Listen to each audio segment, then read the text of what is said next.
तो नमस्कार दोस्तों, कैसे हैं आप सब। Welcome back to networking. और डिजिटल सिग्नल ट्रांसमिशन में थोड़ा एक जो दो टॉपिक छूट गए थे, जल्दी से बताऊंगा मैं, बिल्कुल जल्दी से, कुछ एक्सप्लेन नहीं करूंगा क्योंकि ये वाले ऐसे हैं ना कि एग्जाम में इस पे न्यूमेरिकल नहीं आएगा या पूछे नहीं जाएंगे, ऐसा कुछ है। ये थोड़े मतलब वैसे इंटरेस्टिंग वाले टॉपिक्स हैं, तो आपको बहुत कुछ ऐसे बढ़िया नई चीज जाननी हो तो जरूर देखिए वीडियो। एग्जाम के पर्पज से पढ़ रहे हैं कि यार निकालना है पेपर, तो इसके बाद वाला देख लेना। चलो शुरू करते हैं। सब्सक्राइब भी करने को नहीं बोलूंगा, जाओ। आज का अपना टॉपिक है एनालॉग टू डिजिटल कन्वर्जन। मतलब कि हमारे पास सिग्नल ऐसे ऐसे ऐसे ऐसे अगर आ रहा है तो उसको ऐसे ऐसे ऐसे ऐसे कैसे करें। समझे? तो देखते हैं क्या क्या करते हैं, कैसे करते हैं। एक टेक्निक होती है जिसको बोलते हैं PCM, pulse code modulation.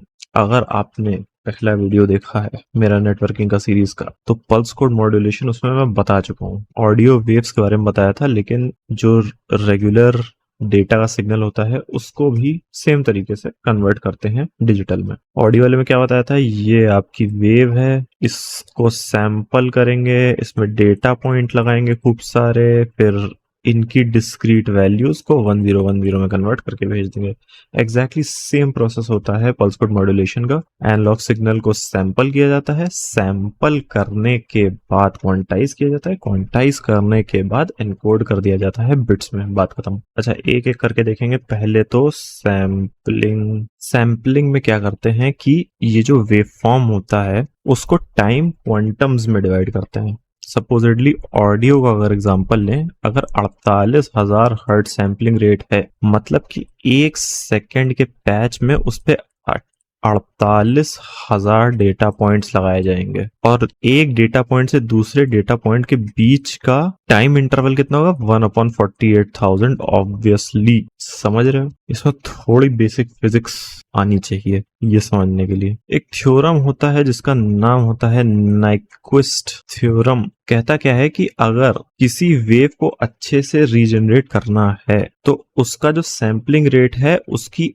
Actual frequency का डबल होना चाहिए। फॉर एग्जाम्पल, मेरे पास एक बहुत बड़ी कोई सिग्नल की वेव है, कभी ऐसे चल रही, कभी ऐसे चल रही, कभी ऐसे बहुत जल्दी जल्दी चल रही है, कुछ ऐसे चल रही है। तो जो इसकी हाईएस्ट फ्रीक्वेंसी है, लेट्स से इस पॉइंट ऑफ टाइम पे इसकी फ्रीक्वेंसी है 120 हर्ट्ज, इस टाइम पे 210 हर्ट्ज, इस टाइम पे 250 हर्ट्ज। तो नाइक्विस्ट थ्योरम कहता है कि इसकी जो हाईएस्ट फ्रीक्वेंसी है इस सिग्नल की, जो कि 250 है, 250 का डबल अपना सैम्पलिंग रेट होना चाहिए। मतलब इस वेव को अगर एज इट इज दोबारा से रीजनरेट करना है तो कम से कम 500 हर्ट्ज की सैम्पलिंग यूज करनी पड़ेगी। अच्छा, तीन तरीके के सैम्पलिंग मेथड्स होते हैं, आइडियल, नेचुरल और फ्लैट टॉप। आइडियल क्या करता है, आइडियल तो ऑब्वियसली मतलब सिग्नल की जो वेव है उसको 48,000 हिस्सों में डिवाइड करके एक एक पॉइंट का एम्पलीट्यूड ले लो। एक होता है नेचुरल। नेचुरल क्या करता है कि जो इसका टाइम क्वांटम होता है, जैसे 1/48,000 या फिर 1/500, जो भी इसका टाइम क्वांटम होता है, उस समय पर वो एक सिग्नल वो एक करंट जनरेट करता है। जैसे कि अगर मान लो इतने सिग्नल में ये अपना बेसलाइन है और 1 2 3 कुछ इस तरीके से हम सैंपल कर रहे हैं, ये हमारा टाइम क्वांटम है इतना, ठीक है, ये टाइम क्वांटम है। तो जो रिजल्टेंट सिग्नल है वो कैसा दिखेगा, वो ऐसा दिखेगा कुछ, ये ऐसे जीरो जा रहा होगा, ऐसे ऐसे, फिर ऐसे थोड़ा ऊपर है ना, ऐसे ऐसे, फिर ये थोड़ा इससे भी ऊपर है, ऐसे, और फिर ऐसे कुछ इस तरीके से।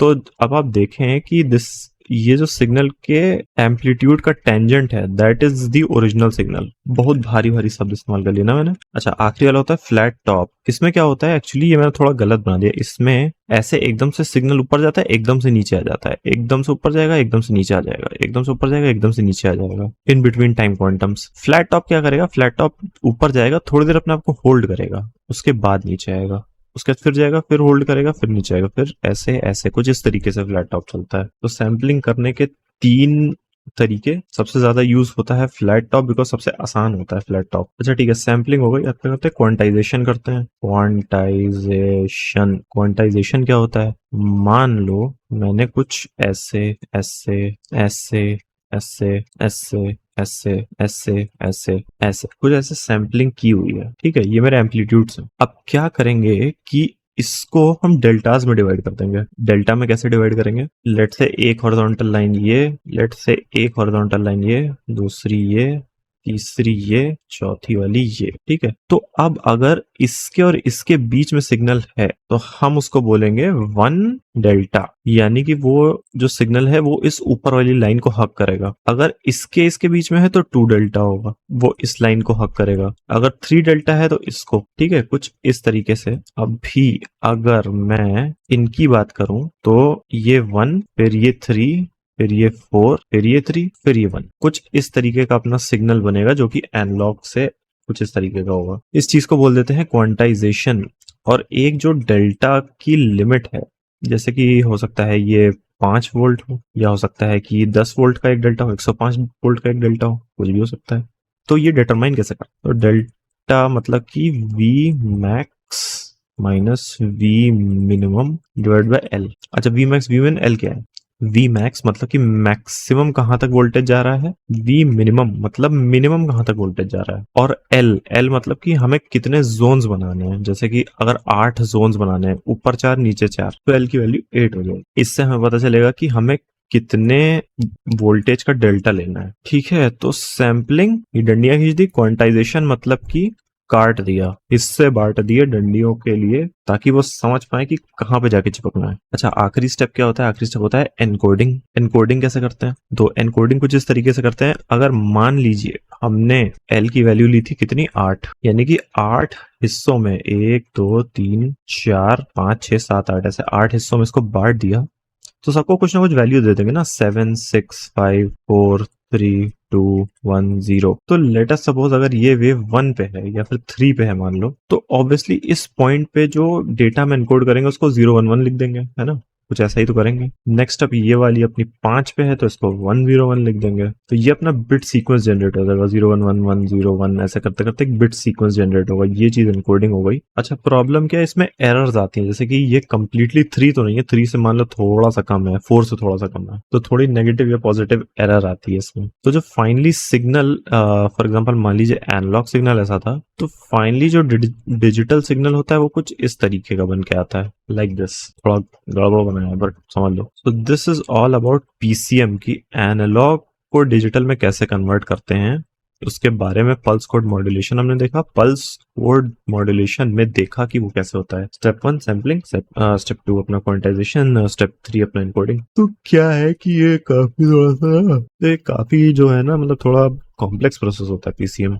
आगे चल के एक नई टेक्निक इन्वेंट हुई जिसको बोला गया delta modulation, DELTA, delta modulation. अच्छा, इसमें और इसमें अंतर क्या होता है? डेल्टा में ये अपना सैम्पलिंग वैम्पलिंग करने की जरूरत नहीं होती। डेल्टा में बस करना क्या होता है, डेल्टा मॉड्यूलेशन में भेजने वाले की जगह एक मॉड्यूलेटर होता है और रिसीवर की साइड एक डी मॉड्यूलेटर होता है, ठीक है। जैसे हमारा बिट सीक्वेंस है 1 0 1 0 1 1, कुछ ऐसा बिट सीक्वेंस आ गया। अच्छा, मॉड्यूलेटर क्या करता है? मॉड्यूलेटर एनालॉग सिग्नल को 1010 में कन्वर्ट करता है। कैसे करता है? करता क्या है ये कि जैसे ये एनालॉग सिग्नल है अपना, है ना, तो ये देखेगा कि मेरा जो पिछला सिग्नल का पॉइंट है, जो कि वोल्टेज था, वो पिछले वाले से बड़ा है कि छोटा है, इन अ सर्टेन टाइम क्वांटम। अगर बड़ा है तो मैं 1 भेजूंगा, छोटा है तो मैं 0 भेजूंगा, कुछ इस तरीके से। तो यहाँ पे 1 1 1 1, अब जैसे इस पॉइंट पे पहुंच गए, यहाँ से यहाँ जाना है तो 0 0 0 0 0, बस पे 1 1 1 1, कुछ इस तरीके से ये मॉड्यूलेटर चलता है। अच्छा, ये मॉड्यूलेटर कैसे याद रखता है कि यार ये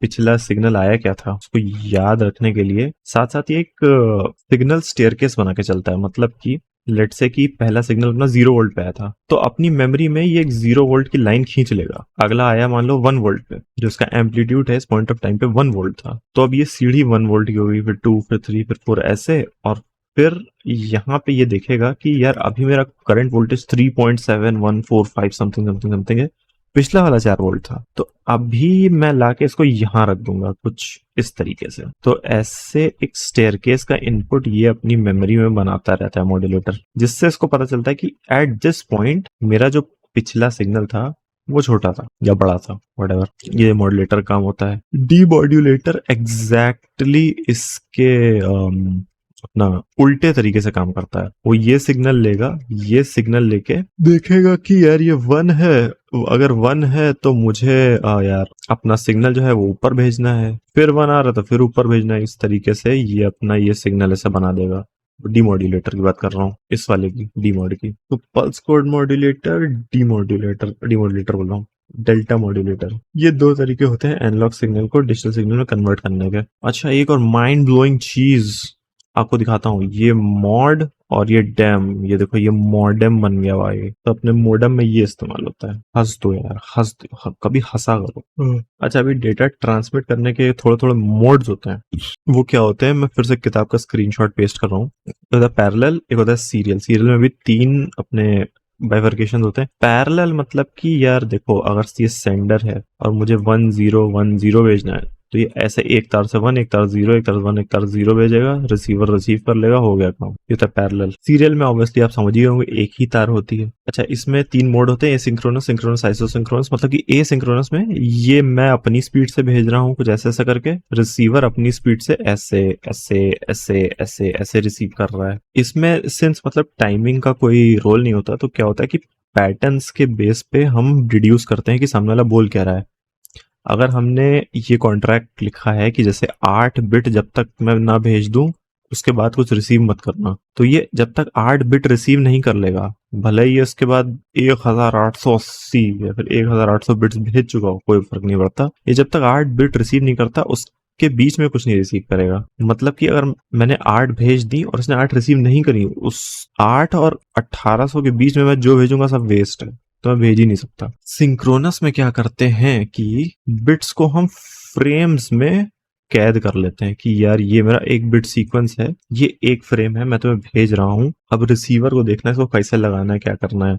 इन शॉर्ट, फ्रेम्स ऐसे डब्बे बना के जोड़ के भेज दिए जाते हैं। This is a continuous string of ones and zeros. Receiver को फ्रेम्स रिकंस्ट्रक्ट करने पड़ते हैं। सिंस ये कंटिन्यूस स्ट्रीम में जा रहा है, तो रिसीवर की स्पीड और सेंडर की स्पीड इक्वल होनी चाहिए, नहीं तो क्या समस्या आती है। पिछले वाले वीडियो में देखा था हमने। आइसोक्रोनस मतलब कि बहुत ही स्ट्रिक्ट सिंक्रोनाइजेशन चाहिए होता है। अगर मैं 30 बिट भेज रहा हूं, तो 30 बिट तुम उतने ही समय में रिसीवर को इतने में भेज रहा हूँ, ऊपर नीचे हल्का सा भी नहीं हो सकता। तो ये दो तीन चीजें थी, ये रह गई थी, ये मैंने बता दी। मैं देखो ये सेम इसीलिए व्हाइट बोर्ड यूज कर रहा हूँ। फिलहाल वापस आते ज्यादा समय नहीं खाते हैं, इसलिए थैंक यू सो मच। अगर आपने देखा है तो बहुत बहुत शुक्रिया, क्योंकि जनरली जो एग्जाम में नहीं आता है वो लोग देखना पसंद नहीं करते। तो अगर आपने देखा है तो thank you so much. Comment जरूर करिएगा। कभी मैं स्टैंड अप परफॉर्म कर रहा हूँ तो मैं आपको फ्री में टिकट जरूर दूंगा। कमेंट में बात कर लेना, बता देना मेरे को। तो चलिए इसी के साथ इस वीडियो को एंड करते हैं,